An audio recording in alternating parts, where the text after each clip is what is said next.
everyone, Natalie here. I thought I would go through what I've been knitting on for the month of November. I did film this already, but I realized that I didn't have my microphone turned on. Unfortunate. So this is my second go. So as you can see, I am sitting on the floor today just for the hell of it.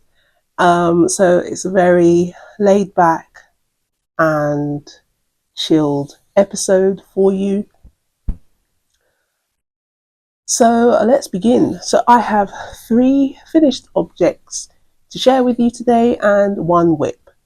So in my last episode, I detailed about 6 whips, but this month I decided to just focus in on a couple of projects so that I can finish those and to be able to tie up hopefully all my projects by the end of the year. So that's my plan, because I was quite successful at doing that last year, and it is a great feeling to have, to enter the new year with clean needles. So I have a cat right here. It's quite distracting. But okay, let's move on to my first finished object. So as you can see, I am wearing my first finished object, which is the Halibut sweater by Caitlin Hunter. I am absolutely thrilled with how it's turned out. Let me get up a bit so that you can see. Okay, so it does have quite a deep yoke, and I was a bit apprehensive about this when I started knitting it, but in the end it worked out quite well for me. I didn't have to do any modifications for the length of it, and let me do a stretch. So if I put my hand up, you do get that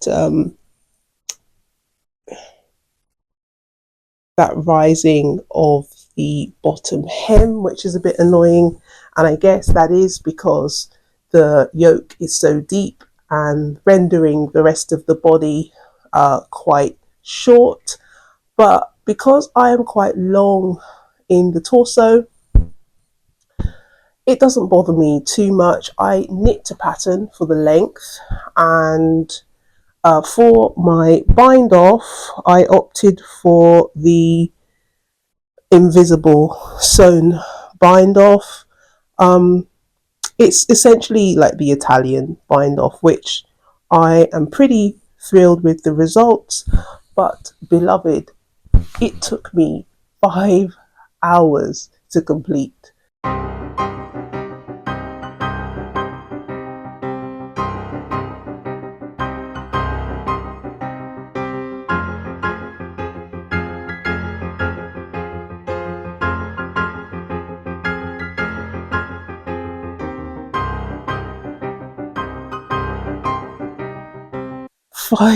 Five hours for for me to bind off this sweater. But obviously I had breaks, so I went to have lunch, I took the dog for a walk, but essentially the same task for 5 hours. So doing an Italian bind off or any other sewn bind off, it does take a while and it does need patience, but I am thrilled with the results because you get that sort of neat bind off. For the sleeves, I made a little bit of a mistake with the rate of decreases. I did 6 rounds instead of 4 for the decrease rate, but I don't think it matters too much. Yarn. I thought I would be playing yarn chicken with this. This is what I have left for the main colour, which is originally a 500-gram cone. So yeah, so it uses up quite a bit of yarn.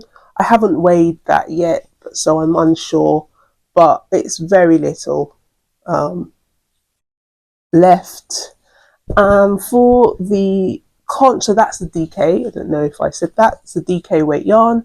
And for the contrast colour, I used one skein and a bit. So this is what is left from the second skein. So I'm saying 1.5 skeins in the Knitting for Olive heavy merino yarn. This is a worsted weight yarn, and so held with the DK weight yarn, you get it's quite a nice difference in the two weights. I find that it helps the color work to really pop in the design. So this was actually a mistake. I didn't do that on purpose. I assumed that the heavy merino would be a DK. I didn't read the description properly, and it is not. Slightly heavier, but I think it's a happy mistake, really.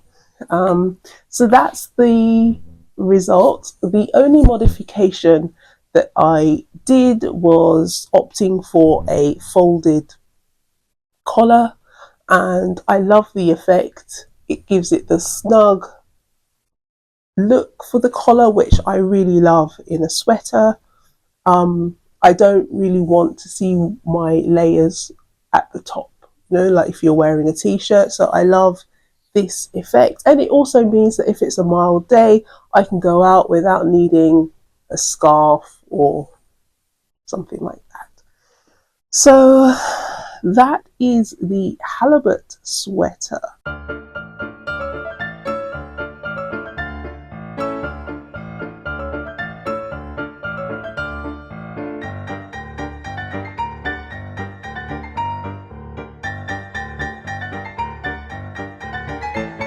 Okay, so my second finished object is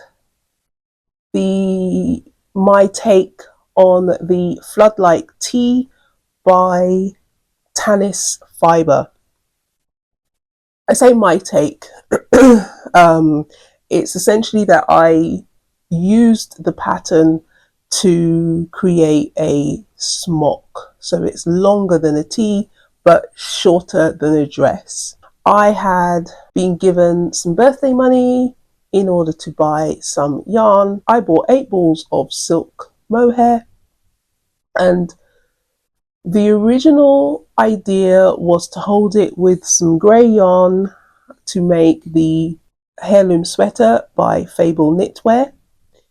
But when I did a gauge swatch of the two colours together, even though this is the colour that I chose is dark burgundy grey, so I sort of took that grey quite literally and thought it would go quite well with the grey I had intended for the heirloom tee, which requires you to hold a fingering weight together with a lace weight. So I thought it would work really well, but the grey and this dark burgundy did not go very well together. So I ended up with 8 balls of this silk mohair, unable to use it for my purposes, and the retailer that I bought it from did not accept returns. So I decided to make a dress, not even really contemplating how much yarn I needed to make this dress.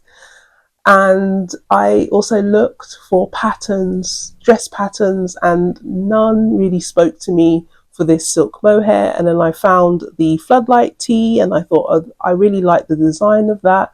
Let's change it for long sleeves and make it as long as I can and try to get a dress out of it. It's not quite the length of a dress, but it fits like one, and I'm calling it the Floodlight smock because it's great to throw over leggings and wear with boots and shorts and things like that. So I'm very happy with it. it's, there's not much to the design.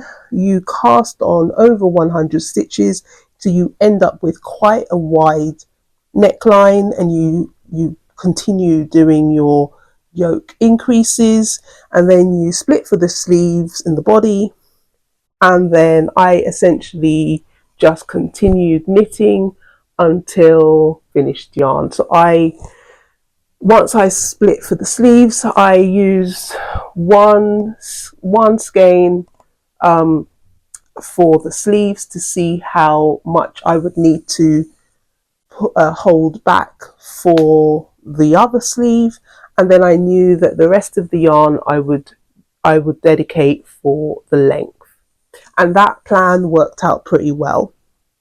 Then for the edgings, I kind of went off piste for that. You need to do a I-cord edging.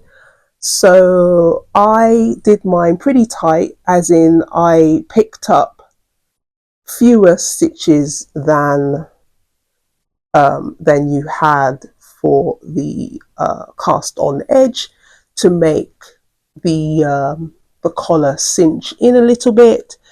But additionally, you also have this tie at the back. So let me tie it so that you can see the it's like almost teardrop or keyhole design for the back. So you have that little detail at the back, which also makes you able to fit the neckline as tight or as loose as I want. And yeah, this yarn is probably the softest mohair that I have actually ever felt.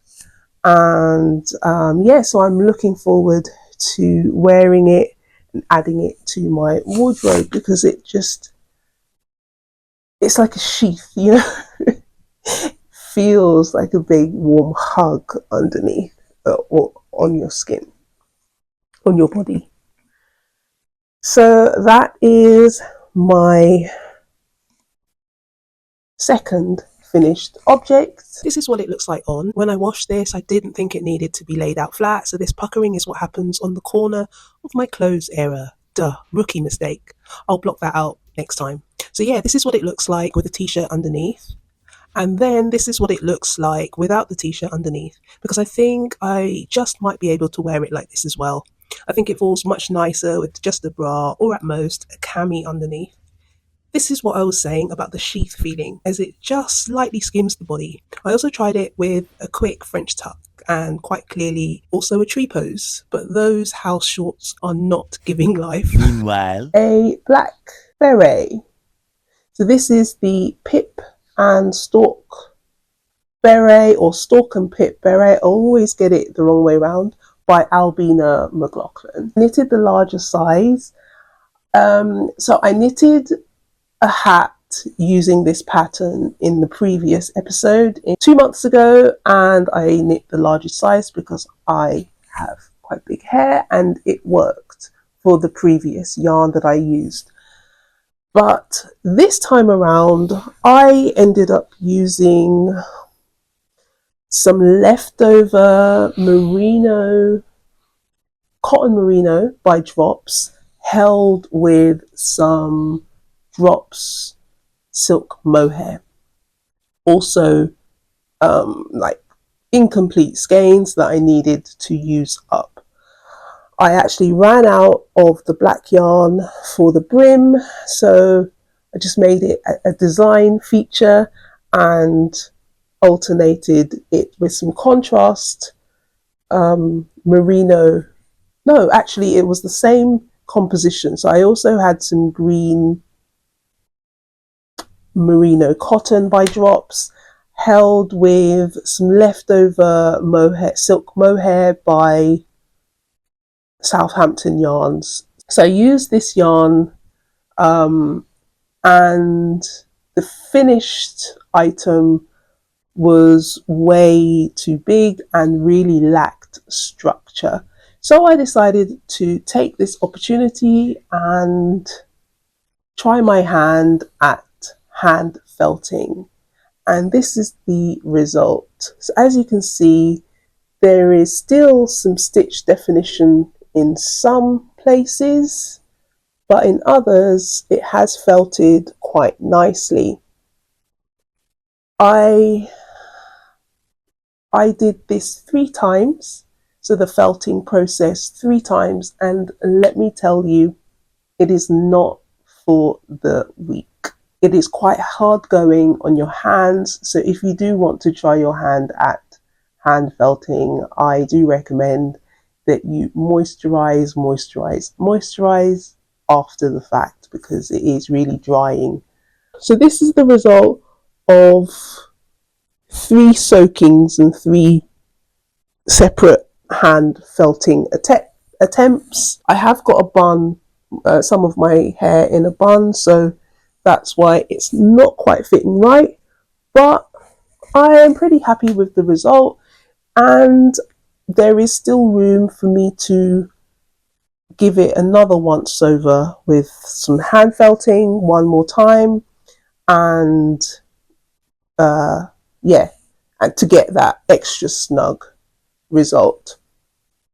I know that it's quite easy to just put woolens in the washing machine and try to felt things that way, but you don't quite get the control. I didn't want to render the hat too small, which I think would have happened if I just put it in the washing machine on a regular wash. So I wanted to try the hand felting. I will insert some footage of the process.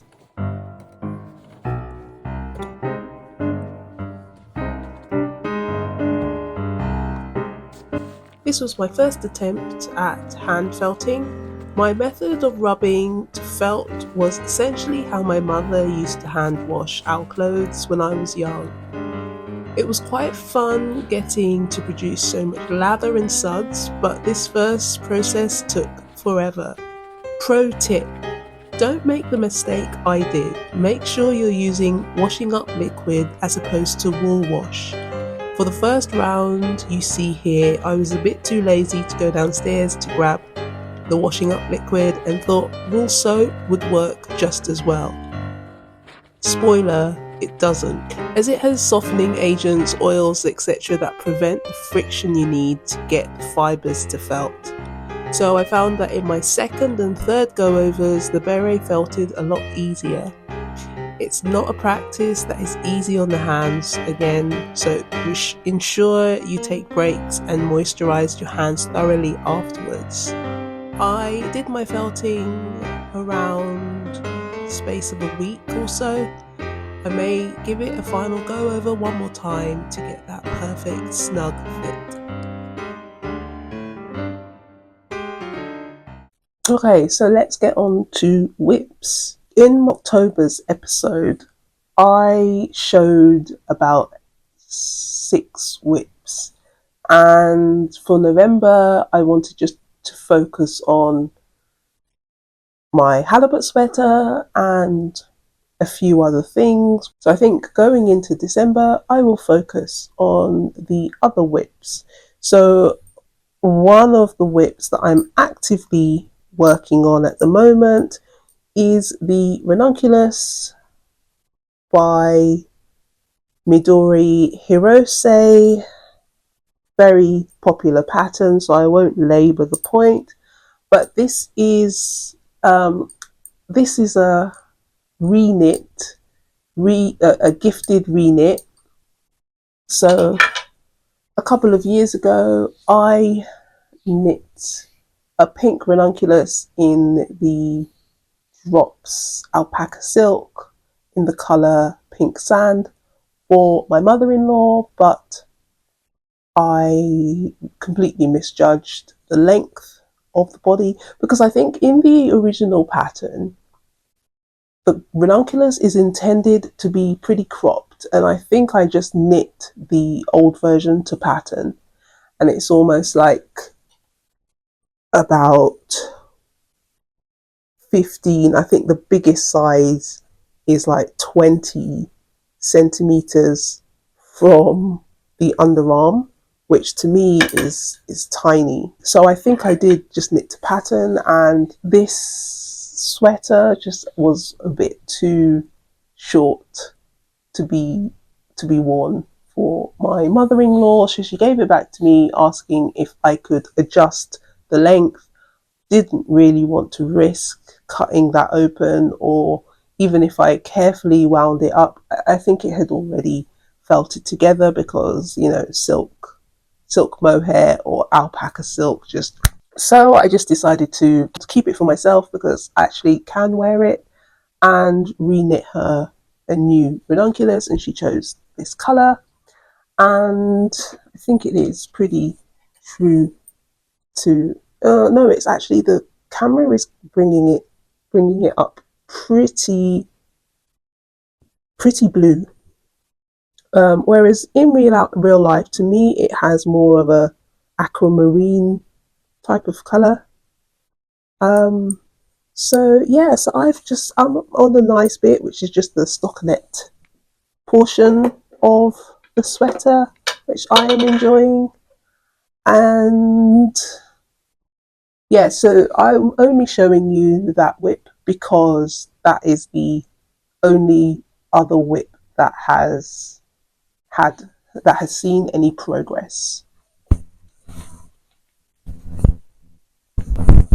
So as the year draws to a close, I find myself reflecting on the future of my channel.